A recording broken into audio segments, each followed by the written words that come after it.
Hi, today we're going to make basic melt and pour soap. Here's our setup, which we'll go over piece by piece. You need some sort of mold, so you can look around your house to see what you might have already. A lot of people have these little storage containers. They work well. Once you've used them for soap, of course, you don't want to use them for food anymore. You can also take a cup that you've washed out, a paper cup. You can go to the craft store, and for just a few dollars, you can buy these individual molds. Um, they come in packs of 3. Or you can spend a few more dollars and get a tray mold, and that will usually enable you to make 4 at a time. So I'm using a guest soap size tray mold here today. I've got a 1 pound block of melt and pour soap, and I've got something to stir with. So I got my spoon at the Goodwill. It's a good place to find equipment for your soap making. I need a dropper, a heat-proof melting container, and some sort of fragrance or essential oil. So first thing we're going to do is sanitize. So I've got a spray bottle of isopropyl alcohol. You can also use just plain vodka.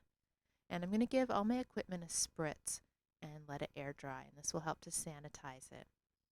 Sanitizing is a good habit to get into, even if you're just making soaps for yourself or your family. You don't want to introduce bacteria into your soap making for yourself any more than you would for customers or friends and family. So we're going to let that air dry, and then we're going to come back and make some soap. So we're going to chop off a piece of our block. I'm just going to make a single bar here. So I'm going to chop off a piece and cut it into smaller pieces so that it melts nice and evenly. So I'm doing what I would call a large dice with my soap block. Now I've guesstimated how much soap I might need in order to make my 1 bar of soap. So what I did is I took some water and poured it into one of the containers of my soap mold. So I poured some water into here, and then I poured that out into my measuring cup, and I got 1/3 of a cup.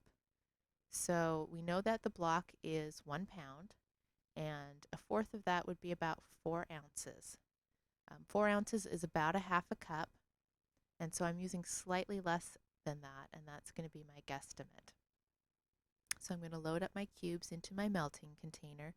And from this point, you can melt in a double boiler type of apparatus. You can put this container into a water bath, either on the stove or in a crock pot. I'm going to use the microwave today. You do want to be careful with the microwave that you don't overheat it. And this small amount especially will go really fast. So I'm just going to start with 30 seconds at 80% power. And after just 30 seconds, actually, pretty much everything is melted. There's just a few little pieces left, and I'm just going to let them melt naturally in the warm liquid. So now we're ready to add some fragrance. So I'm using a honey almond fragrance and essential oil blend. I love this scent, but I'm only going to add about 10 drops here because I don't like things overly scented. And I'm going to stir it in and check it with my nose and see if I like how strong it is. You do always want to follow manufacturer's instructions for fragrance oils and essential oils. You don't want to add too much because it can be an irritant to your skin. Generally, about 1% is a good fragrance load. So now we're ready to pour, and so I'm going to pour this into my mold. And it turns out that our estimate was pretty good. I've got about 1/3 of a cup here. I've got a few little bubbles, and so I'm going to try and break those up with something.